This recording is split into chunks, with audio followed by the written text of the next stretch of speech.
Hey everyone, it's Denise Brown from the Caregiving Years Training Academy. Thank you for being with us. This is a teaser for a special event that we have happening on April 29th. We're going to get together as working family caregivers to receive support and information and insights. And I'm delighted to have most of the presenters for the event with me right now. Kathy Murray, who's also one of our presenters, couldn't be with us, but she's going to give us a workshop around grief movement. Kathy has delivered this presentation in various forms and other conferences and events, and it is very relaxing. So what we've done is created an agenda of 25-minute workshops for you so that throughout the morning, you feel like you've connected with a group who understands. And then through Kathy's grief movement, you have an opportunity to release the stress and worries of the experience of caregiving and career, because we know that both are stressful and worrisome, because we want you to know that there is support for you, there is understanding for you, and we hope that there is an idea or a solution or a resource that you take away from us on April 29th that makes your experience easier. Okay, so kicking us off on the 29th of April is Trudy Madden, and Trudy's going to help us with how do we juggle caregiving and our career. So I'm curious, Trudy, when you think about your attendees at the end of your 25-minute workshop, what's one takeaway that you'd love to leave them with?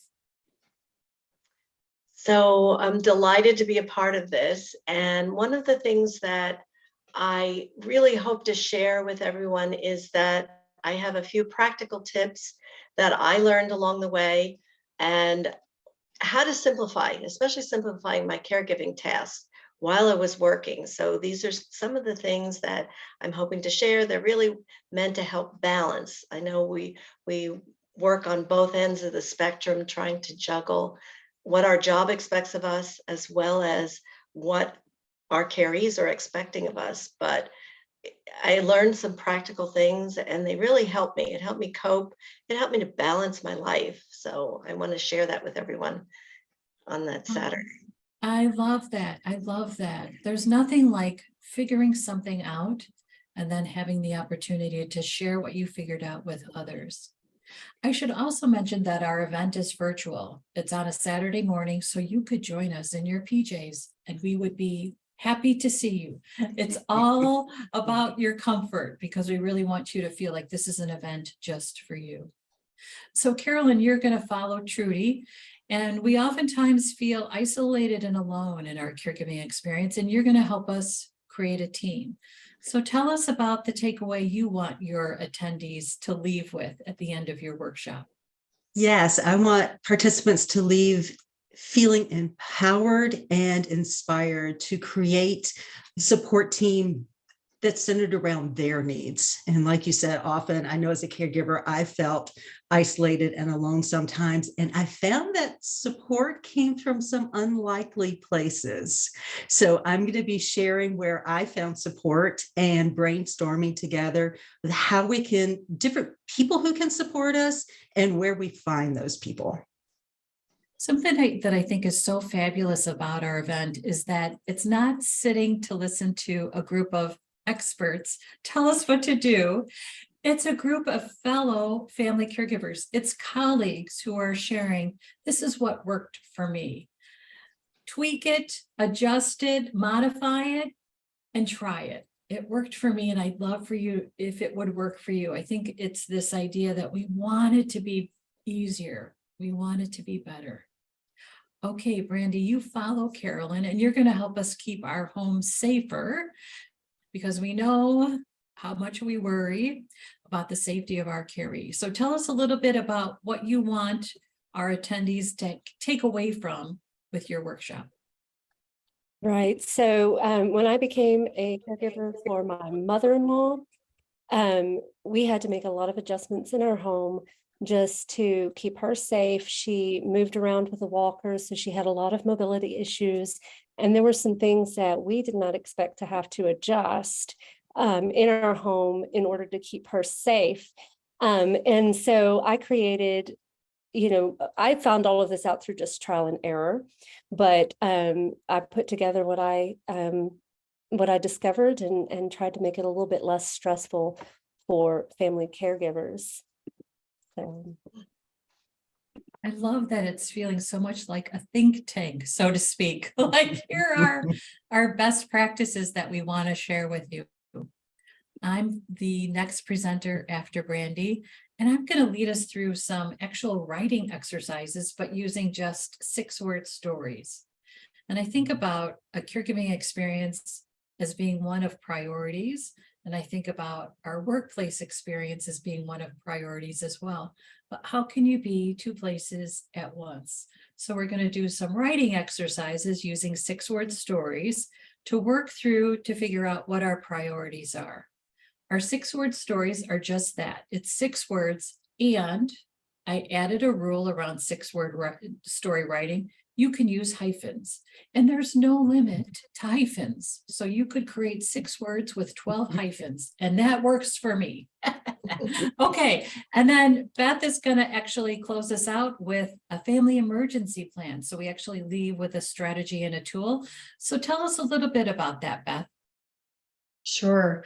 When I took care of my father for 5 years, he had crisis after crisis, which landed him in the hospital time after time, often while I was at work, and I had to make decisions.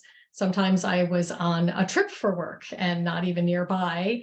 Sometimes he lived far away from me. So it was that lack of agency in the moment that made my stress level just spike. And so I love this family emergency thing. I'm a planner by nature, and my sort of MO is plan for the worst, hope for the best, enjoy what you get, but have that plan. And so I finally realized it's either plan and prepare or react and regret. Those were the 2 outcomes I had. So I'm hoping to help people plan and prepare so that they don't regret anything, and that they leave with some peace of mind that they're ready, at least to some degree, because you can't be ready for everything in caregiving, but by the end of the workshop. I think we can all agree that at some point during our caregiving experience, we would have welcomed an opportunity to connect with other working family caregivers, to gain strategies, to form connections, to receive understanding. So I'd love to hear from each of you. Why is this an important event to be a part of? And Trudy, we'll start with you. For me, it's about sharing what I learned. I think I did everything by trial and error when I was caring for my mom and dad, and also working full time. So it was the best I could do at the time. But in doing that, I learned a lot, and I'd love to share that with everyone. Carolyn, how about for you? For me, I know I'm going to leave feeling the way I want my participants to leave, feeling inspired and empowered. And I always do when I get together and engage with family caregivers. So I'm not going to miss an opportunity to connect with these consultants and the family caregivers that are going to be there. Yeah, I mean, what a great group of people. I mean, that's absolutely the truth. Brandy, how about for you? Well, I know that for me, it was always hard to find people that understood what I was going through and that could relate to me. And so it's always a wonderful privilege to be able to get together with people. So, And Beth, how about for you? One of my dad's favorite mantras was learn from the experience of others. And that has absolutely translated in my brain to help others learn from my experience. And I feel compelled. I have to. Okay, there you have it. So you have some teasers about what to expect when you join us April 29th. Our event is virtual. It starts at 10 a.m. Eastern Time. Each of our workshops are 25 minutes in length, and we have found that that is the sweet spot in terms of workshop length. We're going to do some interactive exercises with you as well, and you're going to leave with tools and strategies and ideas and support. And it's really an opportunity for us to better know your needs, because we want to continue to do events like this, and we want to tailor to them to really what's relevant for you. So we always look forward to connecting and sharing with you. Okay, thank you guys so much for your teasers. I'm teased. I can't wait. And thanks everybody for watching. We're looking forward to connecting with you on April 29th for our morning of support for working family caregivers. I'm Denise Brown. I forgot to tell you how to RSVP. So to register, go to caringourway.com and then just go to the events section and then head to April 29th and you can register to join us. You'll be able to meet our presenters and review our agenda. So you're all set in your pajamas and cup of coffee on the morning of April 29th. Okay, so visit caringourway.com to register to join us. It's free. Okay, thanks everyone. Bye-bye.